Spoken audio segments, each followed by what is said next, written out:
Chair. Thank you, Minister. And now we have... we begin with Mr. Garneau.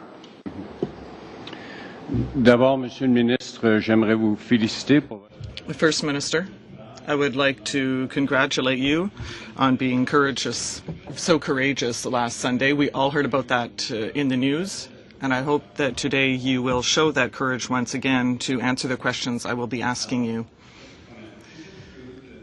Senior members in the Finance Department, that senior members in the Privy Council, including the Clerk himself, and senior members in StatsCan, recommended to the Prime Minister to maintain the mandatory long-form questionnaire.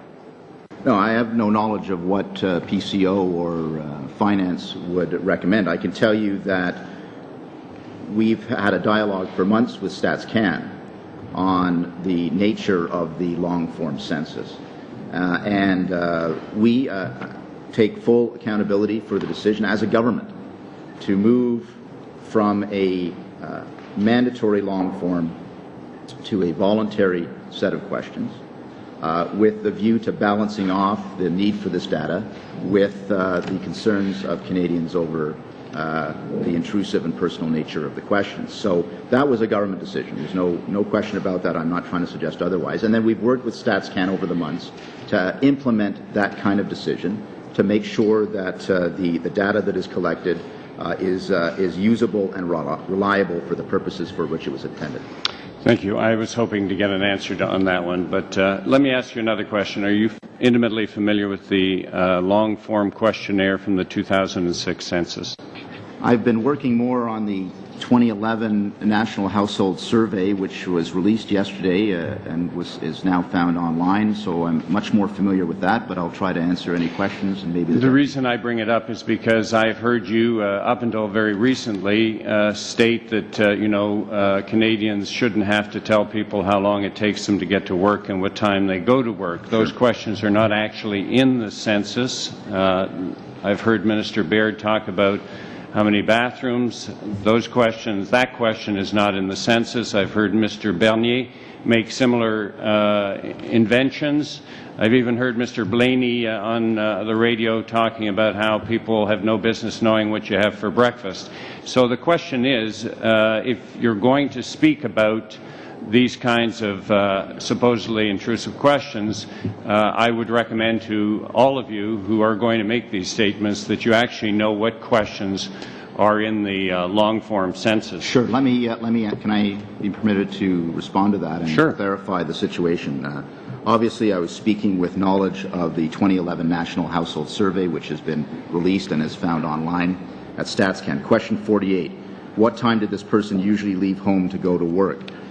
Question 50, give us the total number of weeks worked for pay, including how much time was taken for vacation or sick leave with pay, wages, salaries, tips, or commission. Question 53, in 2010, did the person pay child or spousal support payments to a former spouse or partner?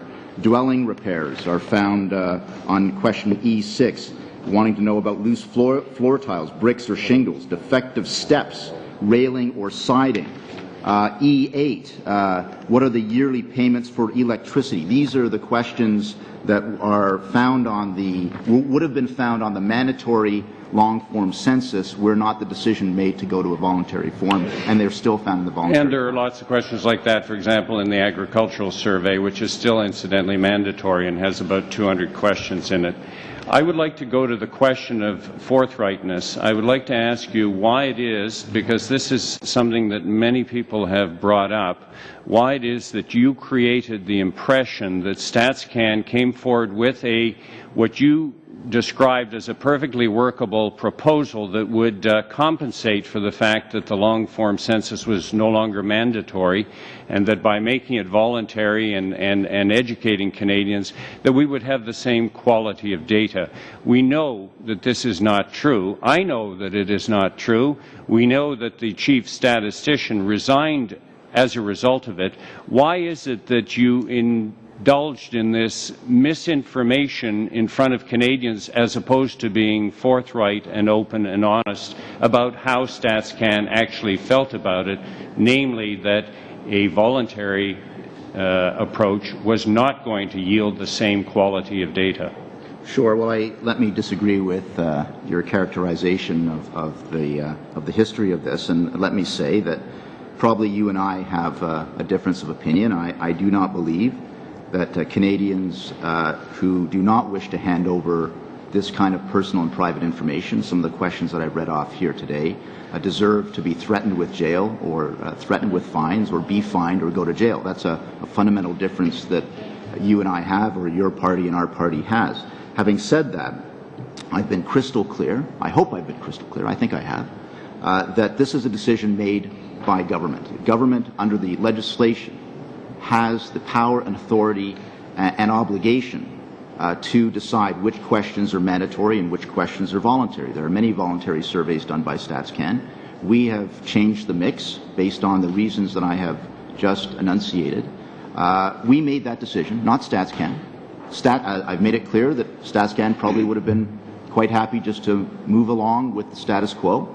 But we felt, for the public policy reasons that I have described, that it was important to balance those desires for more and more data with the concerns of Canadians. So we made that decision. I suggest that you manufactured this crisis because 95% of Canadians filled out the long-form questionnaire in 2006 without any fuss whatsoever, and yet you announced this in the dead of summer that you were making these changes. I want to go to your credibility in terms of, do you really understand the difference between a mandatory census and a voluntary census? Because, you know, for the longest time I was quite convinced that you understood it, but that you were towing the party line. I would like to know, do you really understand, from a scientific rigor point of view, the difference between a mandatory and a voluntary census? Thank you, Mr. Garneau. Mr. Clement, if you would answer that. Sure. There's actually no such thing as a voluntary census. There's a mandatory census and a voluntary survey. So yes, I do know the difference. Thank you very much.